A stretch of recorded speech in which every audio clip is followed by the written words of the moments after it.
nandito na naman ako ngayon mga kahagas. Diyan, nagpintura ako ng gulong. Ay, hindi pala gulong yan.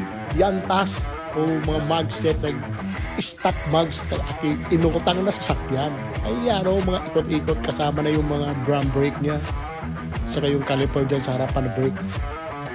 Ayos yung nagkulay yan. Basta, yan yung napili kong kulay. Yung mga bago-bago ngayon. Wala akong pambili ng mugs na mamahalin eh. Kaya dito lang ako sa pintura. Nagrinta ako ng compressor at saka bumili ako ng mga equipments. Tanong-tanong ako, maraming tutorials dyan sa iba. Alam nyo na yan kasi marunong kayo mag-research. Ayan, simpleng pintura, spray lang yan. O, diba? Yung mga pa ganun-ganon, no? Mandali lang to. Napaka-basic. Ayan, no? Sama ko na yung mga bolt para ganda talaga siya. Tingin-tingin lang kayo dyan, ha? Kasi ganun talaga eh. Ayan, no? Tapos na yan.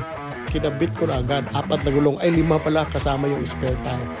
Sinama ko na para kung maano yung ipapalit ko. Parehas lang. Ayan, no? Sa gilid, no? Yan yung pang 5 dyan. So, dito lang na side ang ipinakita ko. At maraming salamat na rin sa panonood. God bless us all.